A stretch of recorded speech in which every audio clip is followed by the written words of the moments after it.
Good evening and welcome to a very special program. For years, my colleague Pallav Bagla, our science editor, who joins me in a few moments, and I have been tracking ISRO, the Indian Space Research Organization. We've tracked the Chandrayaan 1 mission, which discovered the presence of water molecules on the moon. We've tracked the Mangalyaan mission to Mars, but tonight it's the really big one so far, right until we have our own Indian manned mission. That'll be later. We'll talk about that later perhaps. But tonight, it's all about Chandrayaan 2 and how in a little more than 4 hours from now, India's Vikram probe, carrying a small rover inside called the Pragyaan, will carry out a risky and extremely difficult maneuver to soft land it near the south pole of the moon. What is the time that we are looking at? Well, by about 2:10 a.m., we will know if Vikram has landed safely on the moon, has touched down safely. There may be video and pictures as well. ISRO will confirm that. The next big event will be after 3:40 a.m. In fact, any time between 3:40 a.m. and 6 a.m. That's when the Pragyaan rover rolls out onto the surface of the moon. Now, as we start this special program with scientists, former astronauts, enthusiasts, children from around the world, I want to make 2 quick points because we have dozens to actually talk about. Number one, this mission is 100% Indian. It's Indian technology, Indian sensors, Indian thinking, and India's ambition. Number two, the cost of this mission is less than half that it took to produce the film Avengers Endgame. This is frugal engineering at its best, and this mission, which is about finding sizable quantities of water on the moon, could pave the way for a new phase of space exploration. We will explain why that's the case. But first, let's go straight across to my colleague Pallav Bagla. Pallav, the rocket, the GSLV, blasted off from Sriharikota, but you're now in Bangalore. What is the infrastructure of ISRO at Bangalore? How is this now the epicenter, as it were, for everything as far as monitoring Chandrayaan is concerned? Well, Bangalore is the headquarters of the Indian Space Agency. They have several units spread all over Bangalore. I'm currently inside the ISRO Satellite Tracking Center, and not far from me is the place where the Mission Operations Center is, from where the Vikram Lander, they will monitor its approach onto the moon. The moon is shining bright over me at ISTRAC in Bangalore, and not far out of Bangalore is the place called Bayalalu, where India has its deep space network, where they have the big 11-meter dish and the very large 32-meter dish. Now, what I'm told from what is happening inside the control room, that all the commands have been loaded onto the Vikram Lander, and they are essentially awaiting the Vikram Lander to start its descent, which starts at 1:40 a.m. and will go on till 1:55. At 1:55 or a little after that, we should know whether there have been a soft and a safe touchdown on the moon by India's Vikram Lander. All right, Pallav, one moment. Or the Satellite Tracking Center. Let's just bring our viewers this incredible couple of animation packages that ISRO has put together. First of the lander and then of the rover, and Pallav and I will talk our viewers through this. Let's have this up full screen if we can. This is what the Vikram Lander is all about.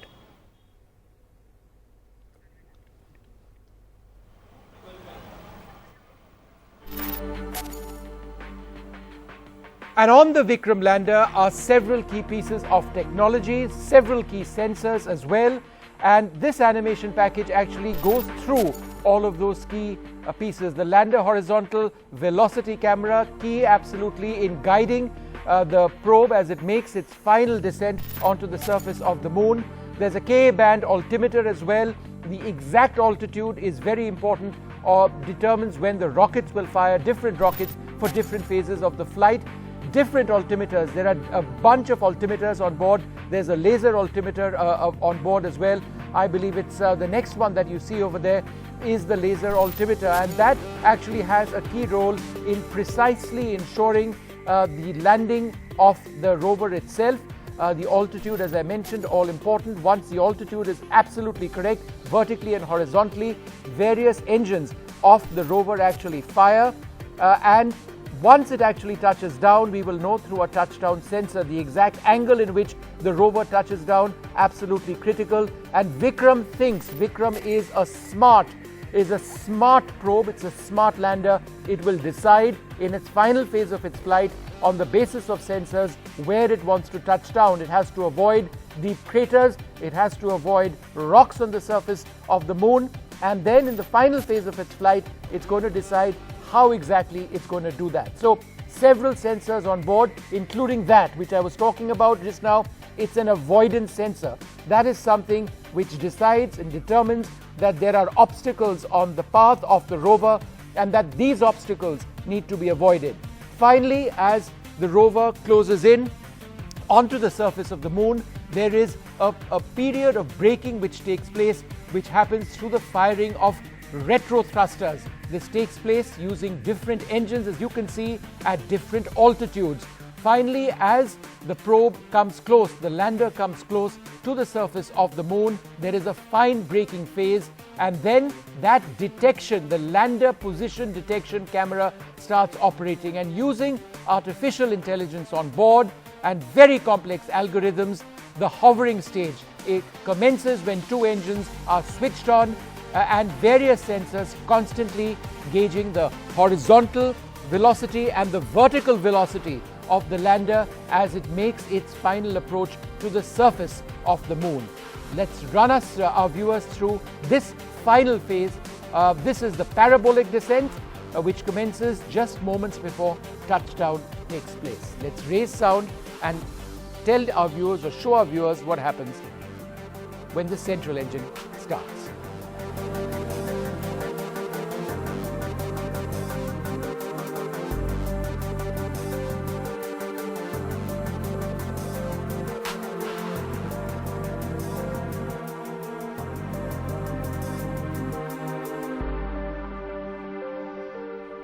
And in case you wondered what happens next, well, that's going to be the Pragyaan rover, and we'll bring you again this incredible animated sequence in just a moment. But before we actually come to that sequence, I want to go back to my colleague Pallav Bagla. Pallav, the probe, the rover, the lander itself, Vikram, it's an intelligent being, as it were. It's got artificial intelligence, complex algorithms which have been developed for years. As you mentioned, the orders, the instructions have been loaded. It now does its job at a particular point in the way that it sees fit, right? Vikram is thinking from here onwards. Certainly, Vikram is an intelligent lander. There is a scene mapping which has been done on Vikram. ISRO knows exactly where they want to land the probe. When it finds the exact spot, it will match the scene. Then it will do a very close mapping. And before all of this has happened, both the Vikram lander and the orbiter, which is continuously orbiting the moon from its over 100-kilometer perch, both have looked very closely at the spot where ISRO wants to put the Chandrayaan lander down on near the south pole of the moon. So all of this will work together, and ultimately there would be those 15 minutes of terror when Vikram lander goes down, and there would be no control of it by ISRO or by anybody else once the descent starts. It's going to be totally an autonomous process, and the Vikram lander will then take over its options and find the correct place to land, and hopefully everything should go right. Let's now discuss and show our viewers again what happens next. We hope that Vikram lands down, touches down safely, a soft landing. That itself will be absolute history. India will be the fourth nation in the world. 3 other nations have been able to do that. The last major effort which failed was an Israeli effort. They crashed on the surface of the moon, but India hopes to make sure our lander lands right. What happens next? The Pragyaan rover. Now let's show you what Pragyaan is all about.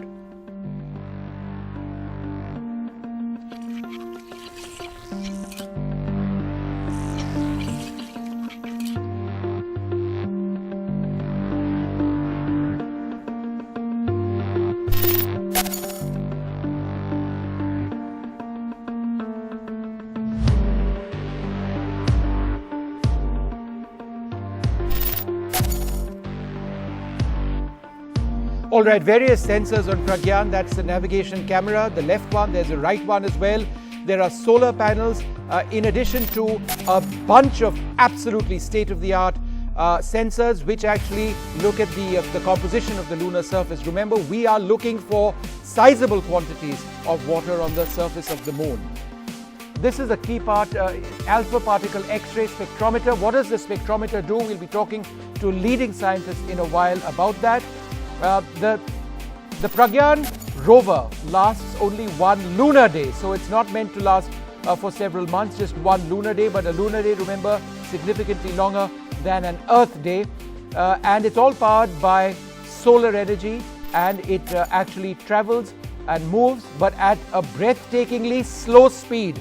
This is not a race vehicle. This is a vehicle meant to conduct scientific operations. It moves barely a few centimeters every day, as it's meant to do, but it's got a fairly sophisticated and sturdy suspension system, which we'll talk about. But here's what actually takes place. Once Vikram, the lander, has touched down, hopefully at a decent angle, there's a ramp that goes down, and that's when slowly the Pragyaan rover starts going down. It's got a battery which is activated. That releases its solar panel. It depends on both the battery and the solar panel to ensure that it is powered. The Pragyaan probe communicates with the Vikram lander, and the Vikram lander in turn with the probe, with the Chandrayaan orbiter, and all of them are communicating with ISRO headquarters. So as you can see, Vikram scans are relayed, Pragyaan scans are relayed to Vikram. Vikram scans are then relayed back to ISRO. Remember the Chandrayaan probe as well. That's the orbiter, continues to orbit, and in many ways the real science might actually come from that orbiter. So let's not forget about the Chandrayaan orbiter, which will be there for a much longer period of time. And here's where India's footprint will be on the moon. India's flag will be inscribed on the moon, and as the rover actually moves forward, and with its fairly robust suspension, it's meant to overcome small hurdles. Remember, it's got sensors, so it can avoid hurdles as well. It recognizes and knows hurdles that it cannot cross, and it'll avoid that to get to a particular place. It's got mission control, will then instruct Pragyaan to stop and determine the elemental composition of the moon. It'll deploy special equipment, a special payload, and will ultimately not get more than 500 meters, just half a kilometer away from its mothership, Vikram. So that's what the science of all of this is all about. Joining me here in the studio, we've got a wonderful panel as well from around the world, because just about everybody in the space community wants to know about this. We've got two wonderful scientists with us, D. Raghunandan of the Delhi Science Forum with us. Thanks very much for being with us. And Dr. W. Selvamurthy with me in the studio as well. We are also joined by Dr. Amitabh Ghosh from the United States. We are joined by Alok Chatterjee, Mission Interface Manager at NASA from the US. We are also joined by Dr. Srimati Kesan, the founder and CEO of Space Kids, and Kiran Karnik, the former DCU ISRO leader and former NASSCOM president, and of course V.K. Saraswat, the scientist and former Director General of the DRDO. I'd like to thank all of them very much for joining us. Let me go first across to you, Mr. Raghunandan. It's exciting science, right? You're a bit nervous. Yes, of course. It's time to be a little nervous, but more importantly, for those at ISRO who will be following the action at the end, I'm sure they are putting their nervousness to one side. They don't have time for that. They don't have time for it. Yeah. They've got other things on their mind. The release of nervous tension will come once the mission is over, I'm sure. But from all accounts, ISRO is pretty confident. They know they've done their job well. They've gone through n numbers of simulations and studies before. They have no particular reason for anxiety. Of course, they know that small things can go wrong somewhere, but the Pragyaan, as you said, knows how to watch out for obstacles, knows how to avoid rocks, knows how to calibrate its landing for the slopes that it will land on.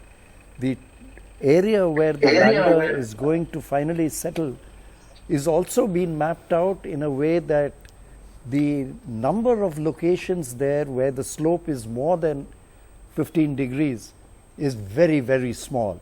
So there are various factors already built in which should minimize the risk factors. So hopefully other things will go all right. Dr. Amitabh Ghosh joining us from the United States, a fine NASA scientist, a fine mind, somebody who's had a key role in so many recent expeditions of NASA. He's somebody who's been involved in missions to Mars as well. Dr. Ghosh, 15 minutes of terror. Now, it happens for all space programs. It doesn't matter if it's the American space program, Russian attempt on the moon, or anybody else. What does it basically mean? 15 minutes of terror, what does it mean? Well, it's an indescribable feeling. I don't think you can put it down and describe it. I've been in the control room. There has been times where we have been successful, and there have been times where we have not been successful. So it is this small window of time where the spacecraft has to come down from a huge velocity to virtually a standstill. So I guess somebody was mentioning that small things can go wrong. Well, there is no 99% success. There is either 100% success or failure. If you hit the ground at maybe 50 miles an hour, you're going to crash and the spacecraft will be destroyed. You have to get it just right. So this is the point where so many years of work of so many scientists come down to a decision point. And it is indescribable. If you are a planetary scientist, you will perhaps understand. Otherwise, I guess news bites, animations, sound bites, shots of the mission control room, I don't think they do justice to it. You have to know, as if your life depended on it, that whether you hear from the rover or not depends on how you're going to spend the next week and the next 5 years. So it's a very, very that's a vivid description, Dr. Ghosh. Dr. Srimati Kesan, founder and CEO of Space Kids, what does this moment mean for you and for all the young minds that you inspire? I mean, an ecstatic moment, I should say. I mean, something so very unbelievable in a life's journey, and that's going to be, you know, making it possible. So we are all absolutely excited about the moment. Yeah, and tell us about the young kids that And you even interact talking with. about- What are they thinking? What are their thoughts? Are they scared about what's going to happen? Do they appreciate what this is all about? Or is this really about rockets and spaceships and the moon and landing on the moon and a variant of Tintin which we've grown up on? Vishnu, I think that's the difference. You know, as an adult, I think we think too much on perfection. But as kids, you know, we are so bold and, you know, we are so confident. We're not bothered about the failures. We only think positive, and we always think that, you know, yes, it is 100%. There is no failure at all, you know. So that's how my kids are all so positive. And in fact, we're all going to be celebrating the whole night. And we definitely know there is no crash landing. It's a successful landing. Pallav, a very important and strictly scientific question to you, since we have to be completely serious from here onwards, entirely science. Tintin Destination Moon or Tintin Explorers on the Moon, which is a finer work of science? Well, if you want to see the finer work of science, read Destination Moon, which I wrote some time ago. Right. And if you want an even closer look at ISRO, read Reaching for the Stars, another book done by me. And there is another upcoming book of the same. That is the real science from India. That is how you have to do. Otherwise, watch the Jugalbandi, which you and I do on television together. All right. Well, let's hope it all works out. We've got plenty of time to speak, but let me also ask you this, sir. Did you also grow up, and we all grew up reading Tintin, I mean, Explorers on the Moon. What fascinated you most about the moon, about rockets, about satellites and spaceships? What was it? What was it that struck you as a young person, as a child? Moon, my mother showed me the moon. And it's a highly romantic place where every lover would like to see moon as a place, the moonlight, the walk in the moonlight. So it attracts everyone, the poet, the scientists. So I think the scientists, Indian scientists, have done a wonderful job to create this great history in the whole world to reach the southern polar region of the moon, which is beautiful. And also it is unique in the sense the temperatures, the minerals, the water, and all the topography of the moon in that place is very interesting. So I think this mission is a great event which proves our Indian scientific acumen, technology prowess, managing big programs of this kind, the human resource and technical capability which we have proven, and the frugal way in which we can execute such a mega program is a great achievement. The whole world is looking towards India and ISRO, and I'm sure, I'm very confident that 100% will succeed. I'm always optimist. We have to be optimistic at this stage. We really hope this works. Dr. V.K. Saraswat, before all the serious stuff, what is it about our space program or anybody's space program that appealed to you when you were young? Was it rockets? Was it satellites? Was it the moon? Was it other planets? Was it interplanetary travels? What is that one thing that really attracts you to this field?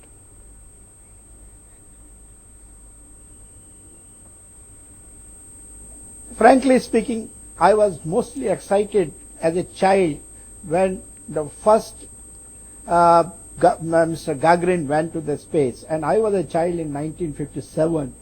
And seeing the rockets taking him there was the only thing that triggered me, and that's why I became a space or a rocket scientist.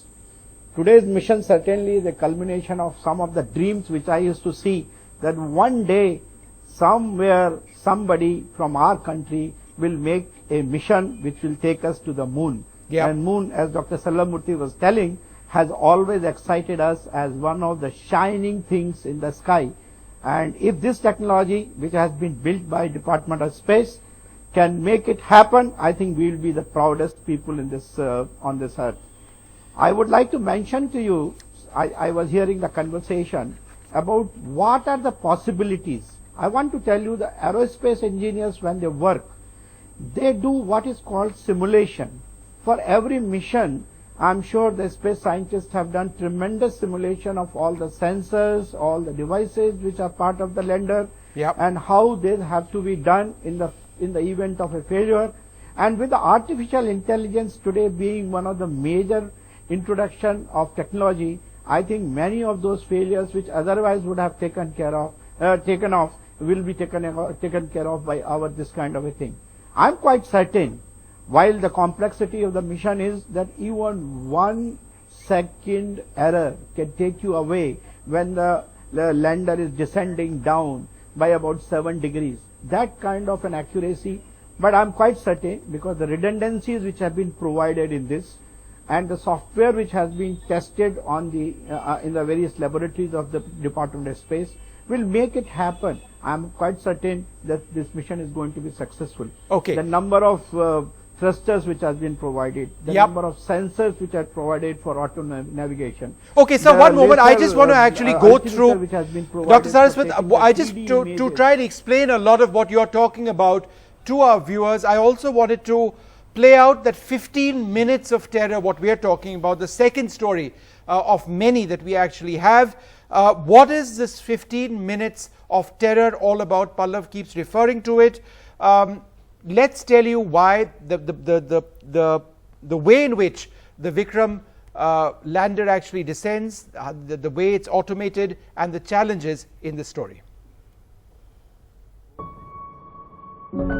Having spent nearly 7 weeks in space, Chandrayaan 2, India's second moonshot, attempts a step India has never done before, attempting a very tricky soft landing on the moon.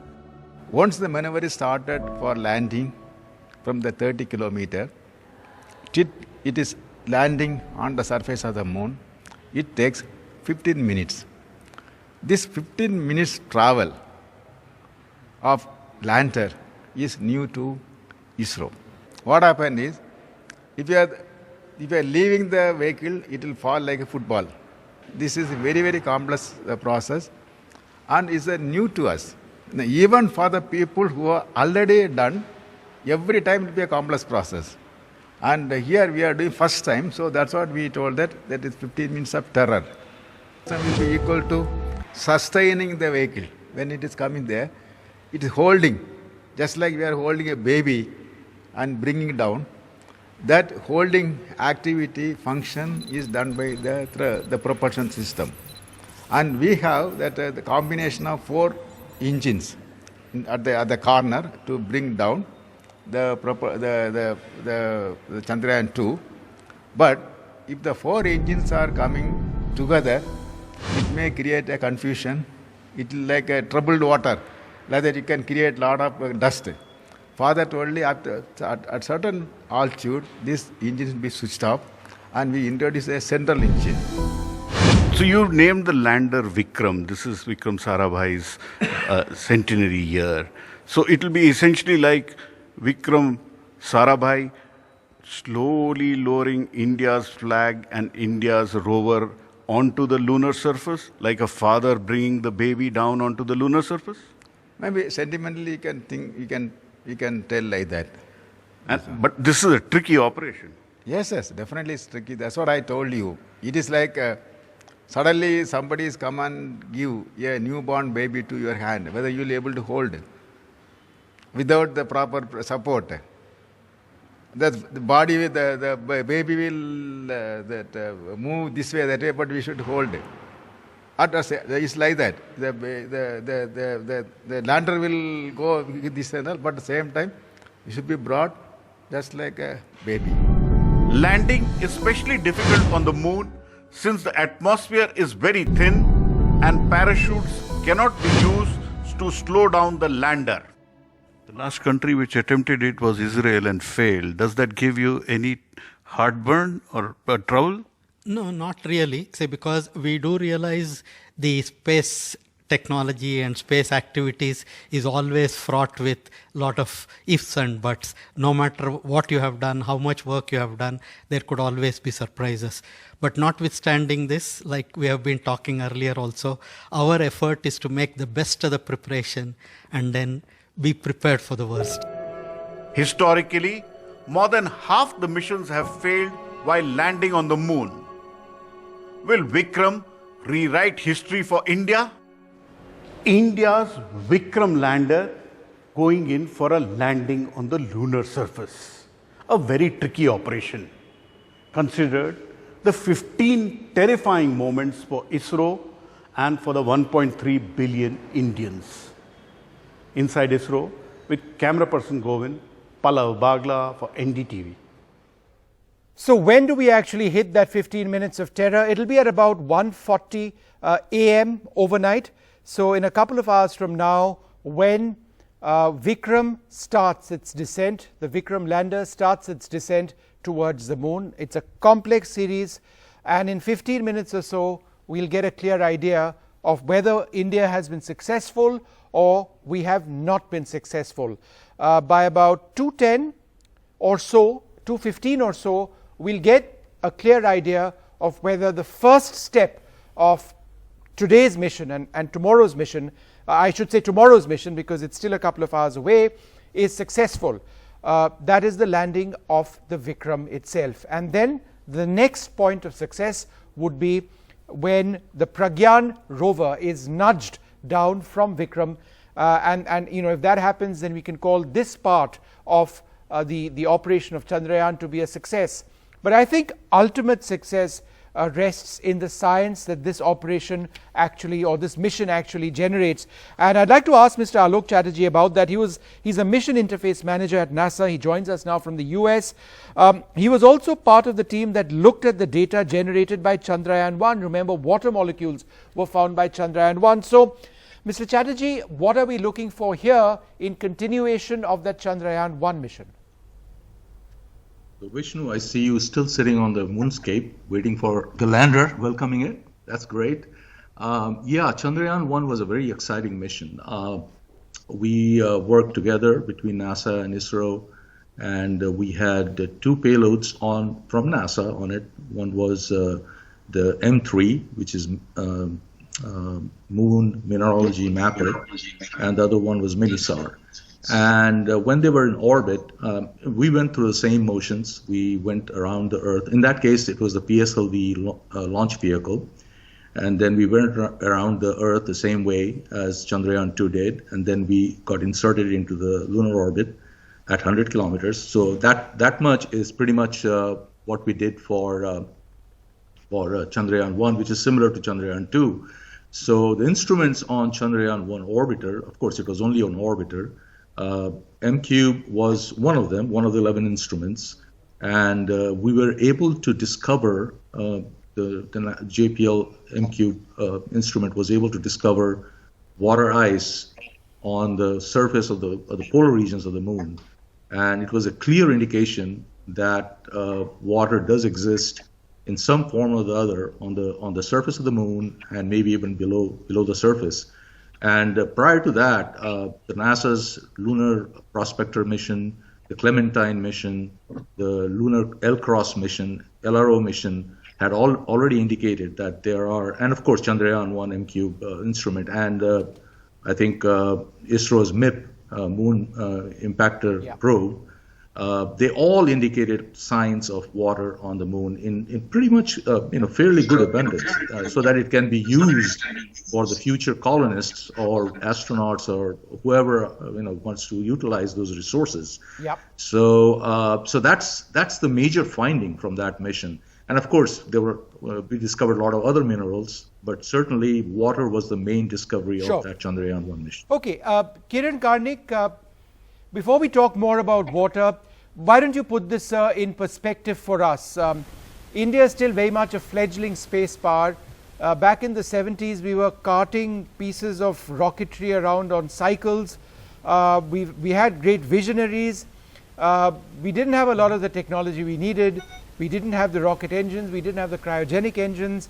And then over a period of time, when we got serious about our engineering and about our science and about our vision, it all happened really fast, didn't it? In, let's say, the last 20 years, the growth of ISRO as an organization from an engineering standpoint and from an instrumentation standpoint is exemplary, isn't it?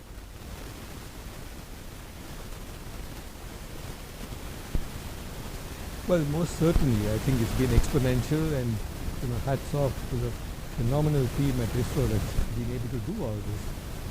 I do want to say, though, also that while the engineering has moved ahead that fast, the applications too have kept pace. In fact, ideally, they've sort of paced technology. All right, sorry, Mr. Karnik, I have some audio problems. I'll come back to you in a moment from now. Would you like to take that question? In the last 20 years, the rate of growth? Would you? Go ahead, sir. Yeah. ISRO has come a long way. If you look at the evolution, the launches, and particularly starting with SLV, ASLV, PSLV, GSLV. So the technology has matured from a rocket, simple rocket, which we used to have it in 70s. Yeah. So today the accuracy of these launches have been very, very high. Yeah. Particularly PSLV, almost 100% reliability.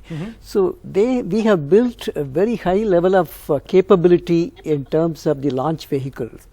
Then building satellites, our own satellites and payloads and all the allied systems. So ISRO has come a long way. Now even the other countries are coming to India in terms of launching their satellites from our platforms because of the high reliability. Yep. Now the latest one, GSLV, which is the fat boy, which can carry, the whole weight is 4 tons. So you need that kind of propulsion. So if you look at the technology, you have developed a high level in material science and engineering, which is required to withstand all the vagaries of those conditions, radiation, pressure, temperature, and gravity. So you need materials. Then you need propulsion system. If you have to reach 340,000 kilometers, the moon, you need that kind of propulsion system, which need to optimize the energy and then propel. Then you need to have calculations in terms of computational capability, high level of computational capability you require, including the software. Then you need the navigation, control, guidance, because you need to put to the specific place. You need that capability for the navigation, guidance, and control. Having done it, then precise the optimization of the integration of the payloads. Yeah. You have an orbiter, lander, rover. How do you integrate them? How do you separate them at the appropriate place? It's Absolutely. all complex technologies. Yeah.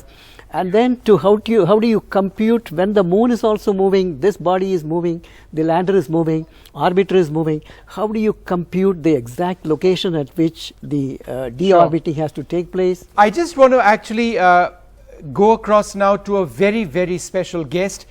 Jerry Linegar is a hero in a sense in the US space community. He's one of the most experienced astronauts. He spent more than 100 days on the Russian space station Mir. He's been on space shuttle missions. He's been involved in a whole lot of pure science missions as well. And he's in India and joins us now. Mr. Linegar, are you ready? Are you excited at the prospect of India landing a probe near the southern pole of the moon? I know India is excited about landing a probe down on the south region of the moon, but I want everyone in India to know that we are all excited. People of planet Earth are excited of landing a probe in the southern reaches of the moon. And I just travel halfway around the world to, kind of sharing the celebration. It's an incredible accomplishment of all humankind, and it kind of unites us all with that common goal. Everybody of the planet, pulling for our success out there, exploring the universe. What are the implications, Mr. Linegar, of finding water in substantial quantities on the surface of the moon? That's what this mission is all about. Water is life, and if we're talking about going to Mars, the moon, wherever we're talking about, you got to find H2O. It's got oxygen in it. That's good stuff. And actually, the water is something we absolutely need to grow plants, for example, and everything else. So if we want to put a permanent presence on any heavenly body, we need to find that water. So this mission itself, it's not really the lander and the probe. It's more the orbiter going around. Using a special radar that can penetrate down through the regolith, and you can pick out pockets of different materials, and one of those materials might be frozen water. Probably on the leeward side of a crater where it's shaded and it turns to liquid ice. And if we can find that, again, it's not just India's accomplishment. It moves our knowledge base forward.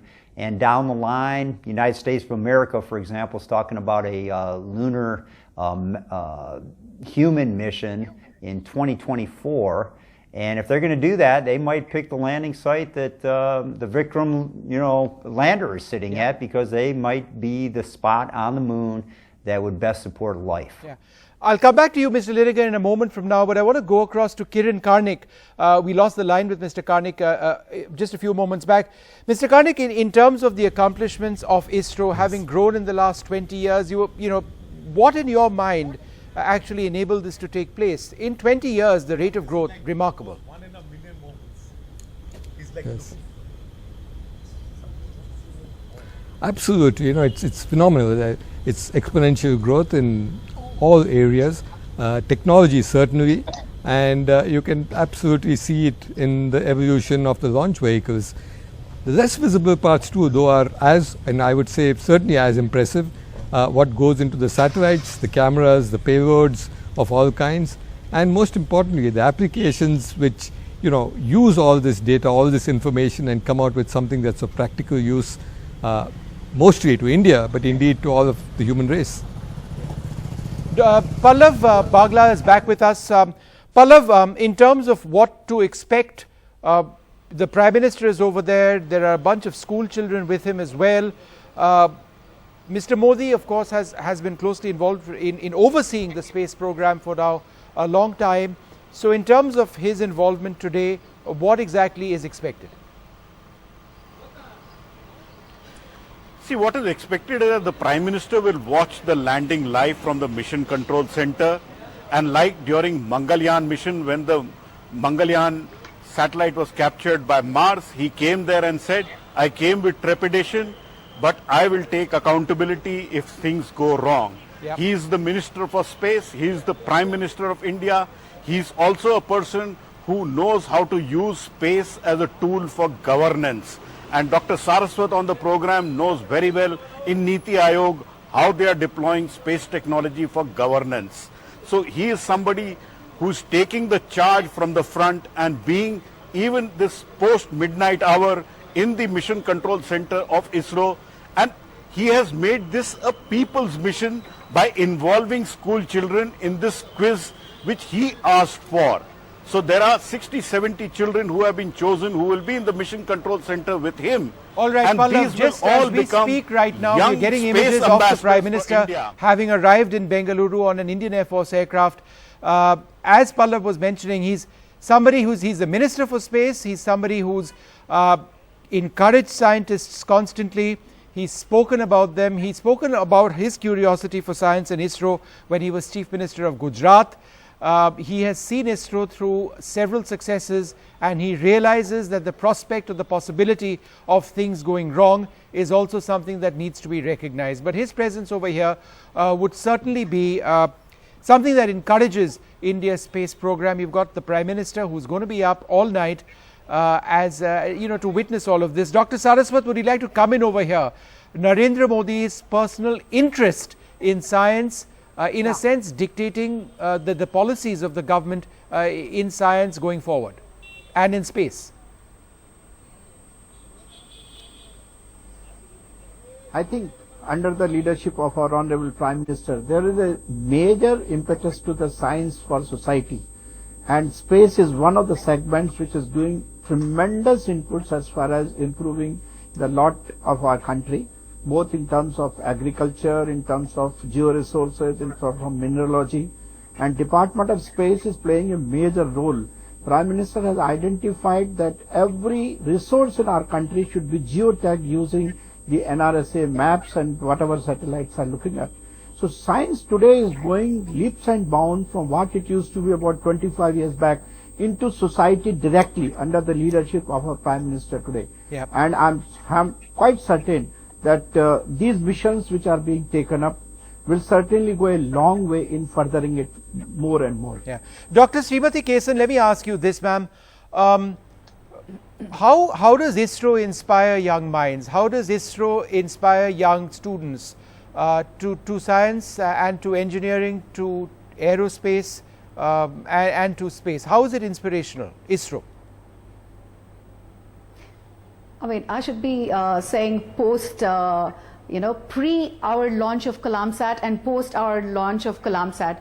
Pre our launch of Kalamsat, most of us, wherever we spoke about, we were thinking that these were scientists sitting there inside. I'm sorry to use the term, but probably they were very snobbish and they wouldn't be talking to children and they wouldn't be getting to that level.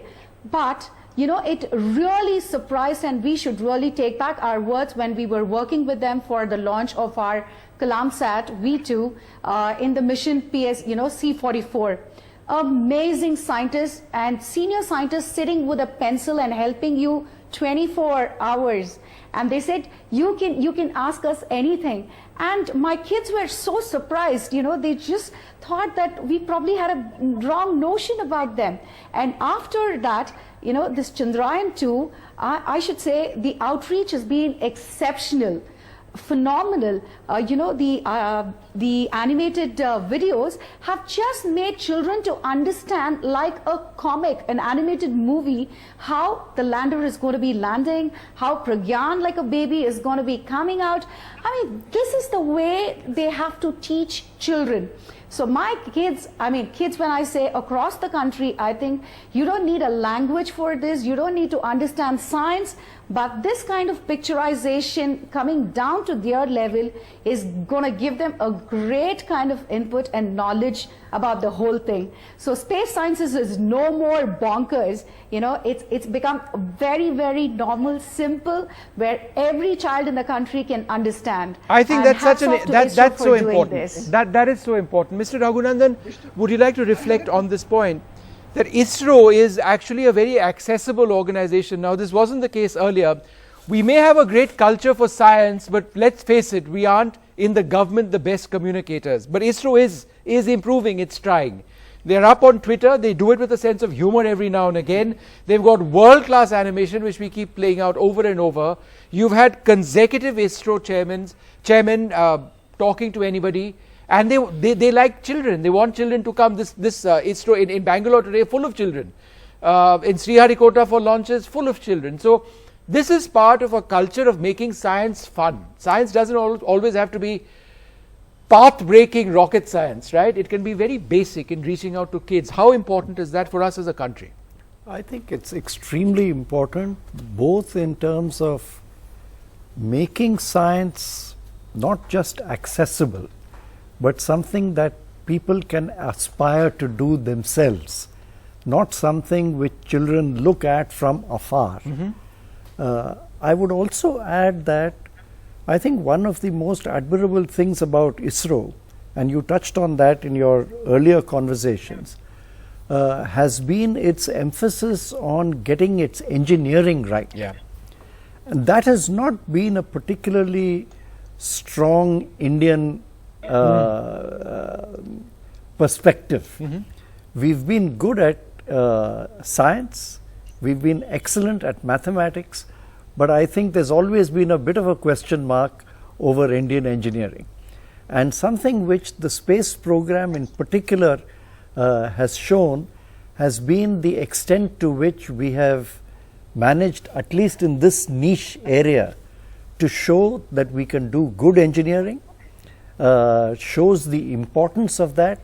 And I think just as much as we are emphasizing the importance of communicating the science, if we also emphasize the importance of excellence in engineering, it would do a lot to change the culture of our country in the way we do things, the way we make things, the way we manufacture things, and get people involved in that aspect.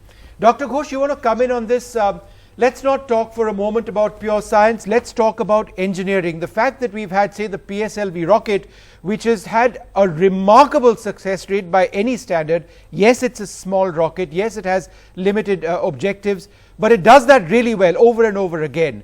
Now, reliability in engineering is so critical. The GSLV has had problems, but it appears to have overcome some of those problems. We've got our own cryogenic engine as well, which seems to be up and running. Our satellites have been quite successful now. We've had that Mangalyaan, which was certainly a proof of design and engineering as well, and the second Chandrayaan mission so far. So Indian engineering, quality of manufacture, quality of design, how would you assess where we are today considering where we were just a few years back? So I guess I was trying to break in and comment the real success of ISRO is how it has not, see, the launch vehicle technology, the GSLV development probably started in the 90s. Yeah. The PSLV technology was developed far even before that.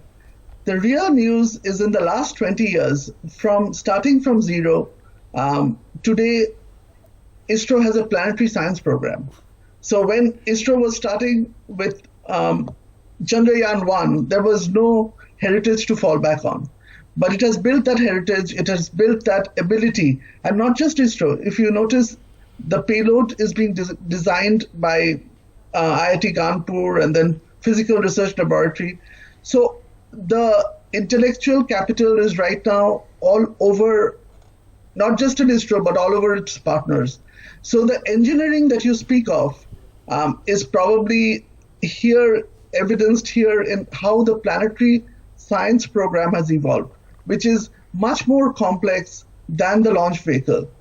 So the launch vehicle is one step. It is, of course, very critical. But here, if you think of the landing, the synchronicity, the various subsystems that has to be in conjunction, it's just mind-boggling. So I think the evolution of the planetary science program has been the big news for ISRO.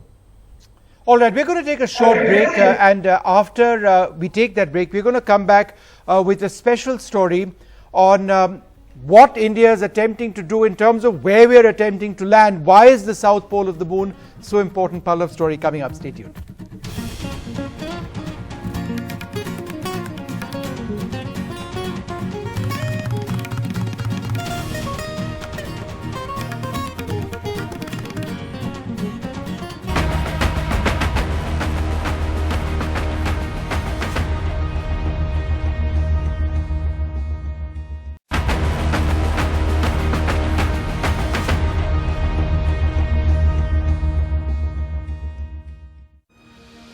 Laced with scientific instruments and national pride, the Vikram Lander with the Pragyaan rover headed towards the south pole of the moon, an unknown territory.